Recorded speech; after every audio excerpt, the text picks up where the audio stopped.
It's about 8 o'clock. I just got my kids fully ready for school, sent them off to school, and now I have to go to my very last pre-op appointment before I have a hysterectomy. Holy crap, I'm just like feeling all of the feels. It has been a long ass road. A little bit like in disbelief that it's happening finally, but let's go do it together because Chris had to work today, and so I'm like, maybe if I make this into some sort of creative endeavor, it'll help me to cope better. But it's just been a long, emotional, painful journey, and I can't believe it's like finally coming to an end. So ready? Let's go. Okay, so thoughts and feelings. I am definitely nervous about surgery, but I'm not nervous about the decision. I feel a lot of peace about the decision. I think as the years went on, like in my earlier years and especially through my 20s, I really think that I should have gotten this done in my 20s. The longer that I have dealt with this, like the less that I have wanted to talk to people about it, because it's just so much unsolicited advice, which I know like people have such good intentions and they want to help, but it's just hard when no one else is living in your body and no one else really knows what it feels like. I have such a sensitive system, like I can't be on birth control, nor do I really want to be, but like it's just been over 20 years. Like you just have to understand, it's been like so many doctor's appointments that were just terrible, and so many doctor's appointments that were so disappointing, and like so much poking and prodding and testing. And the truth of the matter is that on a typical month, there are exceptions to the rule, but on a typical month, I get like a week and a half where I don't have any uterus pain. I'm like, this is insane to me. Like I have tried not every birth control, but I've tried like probably 10, and I have tried over the years to find every pattern or rhyme and reason why this happens, and there just isn't one. Like for a while I was like, okay, maybe it's alcohol. I stopped drinking alcohol. I haven't had alcohol in like a year and a half at this point. And okay, I'm plant-based now. Like it doesn't matter if I was eating meat or not eating meat. Supplements, birth controls, like just like overhauling everything in my life, and it still has not changed the chronic pain. And I don't talk about it a whole lot because I don't want to be that person that's like constantly complaining that I'm in pain, but like it is a lot to deal with. And living with chronic pain takes a huge freaking toll on your mental health and just on your energy and on everything. Like it really truly affects everything. And it wasn't until I was over the age of 30, like living in a different state, that I found a doctor who listened to me and believed me and took my pain seriously.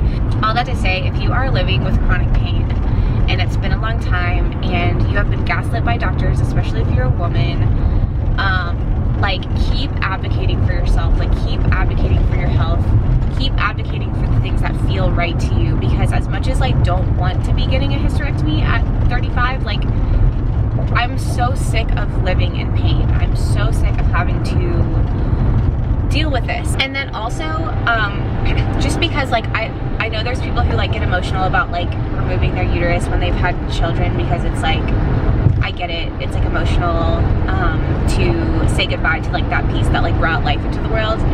Because my uterus for me is tied to infant loss, like I just am, it's just another reason why I'm so happy to get rid of it. And I do believe that we store trauma in the body, and I've done so much work to release that trauma, but I think that this is actually going to be even more freeing and even more liberating to have it just be gone.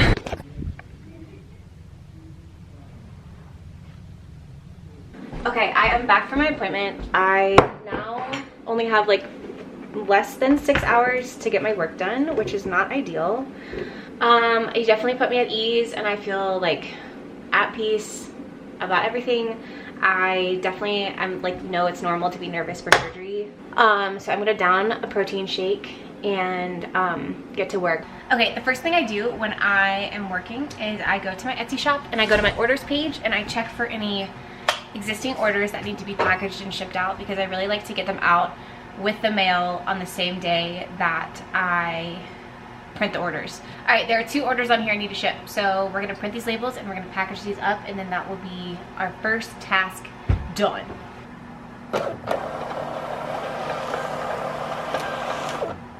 it's really weird working from home like by yourself, because like no one knows what you do. And I think like it's cool to see how people who own businesses run their businesses. And the crazy thing for me about owning a business is I do all the things. So from all the admin to obviously all the design, all the production, all of the shipping, all of the everything. And I usually don't have enough time in my week to get this all done, because you still have to do other adult things like doctor's appointments and like caring for the house and, you know, all the things.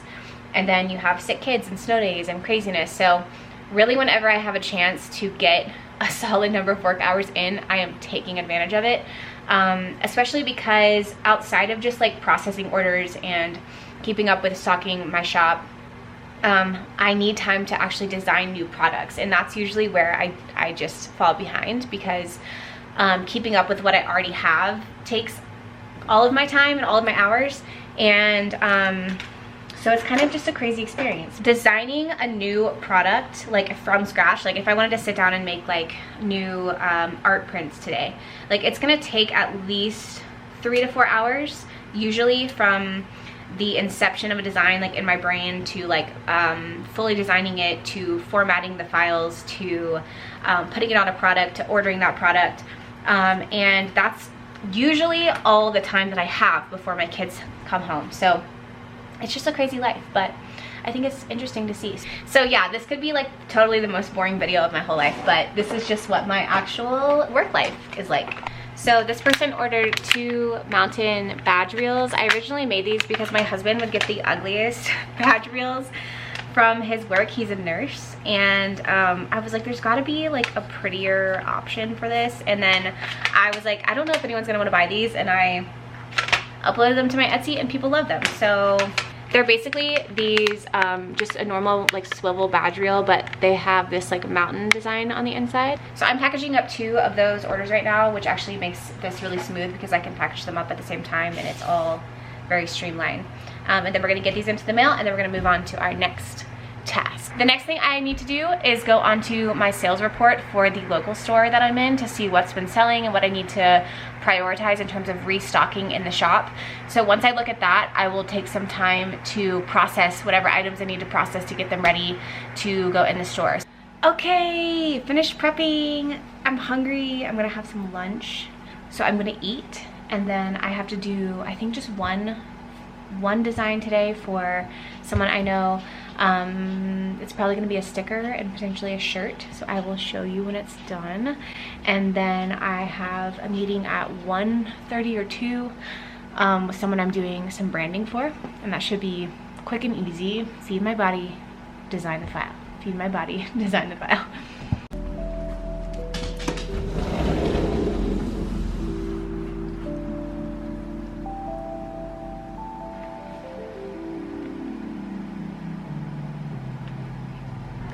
Okay, just finished the design. It's after 1. Good news for me is that my meeting got moved until 2, so I have a little bit of free time. I think I'm going to hydrate and take care of my body a little bit, and then have my meeting at 2, and then I had to get my kids at 2:50, so that's kind of like my day. Okay, and that's it. It's like 2:40. I need to go get my kids. It's obviously so great when I get a full 6-7 hour workday, which is like when I don't have anything else going on a school day. That's like my norm, and that's like what makes me the happiest. But we do what we can, and I've just like learned over the years, continually coming to peace with the fact that working from home, owning my own business, means that I sometimes have unpredictable things that arise, and making the most of the time that I do have is how I keep it going.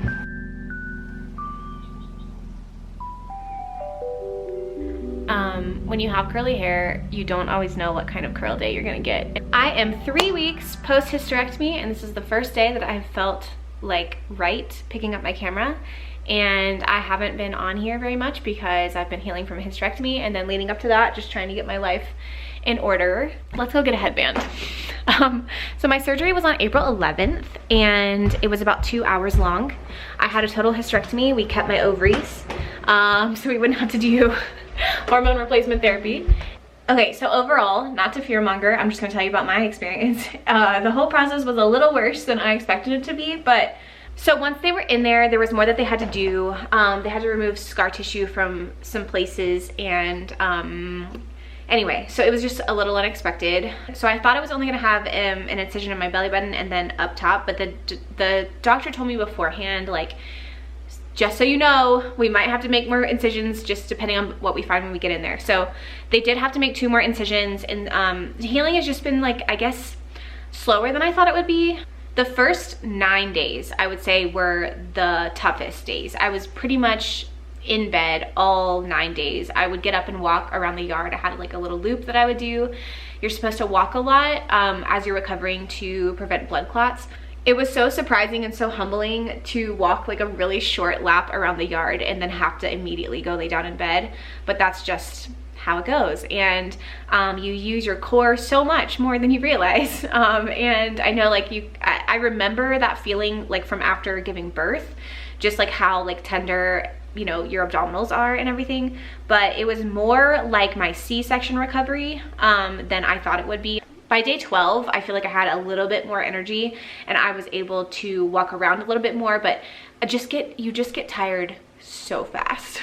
I talked to a ton of people before my surgery who had hysterectomies just to gather like as much anecdotal advice that I could get, and everyone was like, do not overdo it. You're gonna start to feel your energy come back and you're gonna overdo it, and then you're gonna set yourself backwards. And I did have a couple days like that where I started to feel more energy. I wanted to walk and I walked like a little bit too far. Like, and when I say too far, I mean like a quarter of a mile. So it wasn't until I think around the 2-week mark I did a mile walk and was, you know, super sore and super tired afterwards. But slowly but surely every day I was noticing a little bit of progress, but I kind of maybe had the assumption that every day I was gonna be like leaps and bounds better than the day before, and that's just not how it was for me.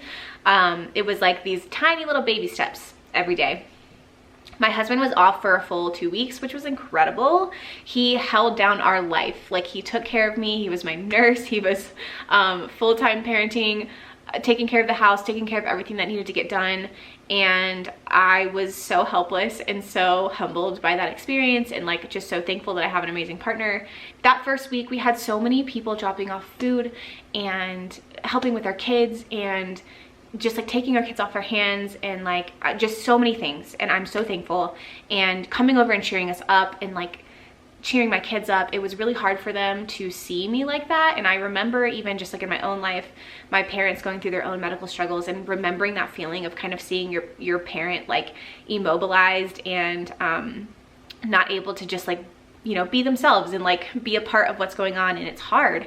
And it's hard for them to understand. And so we spent a lot of time family snuggling in bed. My kids were so sweet and sensitive and compassionate and caring, and were bringing me water and bringing me snacks. And it's definitely like turned their worry around in this last week and a half that I've been able to be up and moving and have more energy. And I've been like so appreciative for that. It's crazy, like you take your health and just like the things you can do for granted until you literally can't do them anymore. Like, and I'm so looking forward to when I can get back into lifting and get back into doing the active things that make me happy and bring me joy. And so that's coming, but it's just gonna take a minute. At the 6-week mark, you get cleared to run and lift and have sex and like all the things that bring you joy. But for now, I'm focusing on rehab exercises. So I've been focusing on a lot of breathing and stretching and just kind of trying to reconnect that area of my body with my breath and bring a little bit of just like gentle movement into that area. So I have been going into my gym to do that. Because I just like miss my gym community so much and my people and just being in that space. So I've just been setting up my yoga mat in the back room while everyone's lifting in the front, and just being in that environment I think is so great for my soul. Okay, so here we have my day 3 post-op picture where you can see my incisions, and then we have my 3-week marker. You can see that the swelling has definitely gone down, and there's less tenderness and everything's healing up nicely. I had my 2-week check a week ago and they just checked my incisions. They didn't do anything internally at that appointment, and they said everything looks like it's healing up nicely. I have my 6-week checkup in about 3 weeks, so we're halfway there, and I'm just focusing on my rehab and focusing on healing properly. After I gave birth, the 2 times that I did, I had a C-section and then a VBAC. I didn't know anything about like how to heal from that and how to do proper like pelvic floor anything, or just like, you know, just heal properly. And so this time around, I wanted to make sure I was doing everything in my power to heal correctly from this so I don't have issues later on. I have obviously not been on here because I've been healing, but I have actually been leaning more into short form content because I was stuck in bed and I had all these realizations, like people are on here. I know that there's people who are completely off of social media right now. We all have to do what we feel we need to do for ourselves to stay grounded. But I'm in a place now in my own healing and just like coming out of a lot of pain caused by religious trauma in high control religious circles and communities in the South. I have wanted to talk about that because of the way that healing from it has impacted my life in such a beneficial way. It's really hard because Instagram right now is really censored ever since this administration. Anyway, it's just censored right now. So I actually moved over to TikTok. I cross post in both places, but on TikTok it's just way less censored, so you get more reach, and it's been so interesting. My Instagram page is mostly full of people from those old circles of mine that are very conservative and very religious. 1,000 people left when I started talking about like deconstructing from hell and just talking about, you know, mushrooms and plant medicine and just where I'm at right now, and that's okay. I think that there's a version of me from a few years ago who would have been very troubled by that, and now I'm like, okay, like this shows me that I am aligned with what I'm supposed to be sharing for the right reasons and not to gain anything from it, but just to share authentically my experience. And because of doing that, there are so many people in my messages who are like, holy crap, thank you for speaking out. I'm feeling like I'm going crazy. I'm deconstructing. My church sat down with me and they made me feel terrible for having questions, like having the questions that I had. I'm talking every single day. There are messages flooding in. And these people are also saying like, I can't even like your post because I'm scared to. I can't even share your post because I'm scared to. I can't comment, I can't interact. And so a lot of these conversations are happening in my DMs regarding the information and just the perspective that I'm sharing about religion. And I know it's not going to connect with everyone, but I think like as I've healed, I'm realizing like the power that we each have in our individual stories, like the things that we heal from. If you have a certain experience with a certain family dynamic that's really hard, we can use those things to share with people who might also be in similar situations that you've come from that can benefit from your perspective. If you are interested in short form content on religious deconstruction, plant medicine, trauma healing, I'm mostly posting all of that on TikTok, and then I also will cross post on Instagram. It's just that my Instagram is more hidden these days because of censorship. I will still be on YouTube making long form content. My husband and I also want to do this together about some different topics. It just takes more time obviously to film and to edit and to put them together, and finding like a free 3 to 4 hours of time to dedicate to that is just like not in the cards right now. But I guess we're just gonna be doing a smattering of like all the things, all the different platforms, and just talking about our healing and talking about our experience and just shedding more light into what it was like growing up in like a high control religion and high control religious circles, and the impact that that has had on us now and the conversations that we're having about it with people. So that's basically it. I am slowly healing from this surgery. I am focusing on short form content. I will be back on here soon, hopefully with my husband. I'm so glad that I had my surgery. I'm so glad that I'm healing and recovering. I'm so glad that's over. As hard as this recovery from surgery has been, I am like mind blown that I don't have a uterus in there that is causing me pain. It's very strange, and I know it's only going to get better because I'm still dealing with the soreness and the tenderness from the surgery. And so I can now envision and like feel what it's going to be like once that's all healed up, to just not have that constant inflammation and constant pain in that organ. And it's really strange. Anyway, thanks for being here, thanks for listening, and I will be back soon.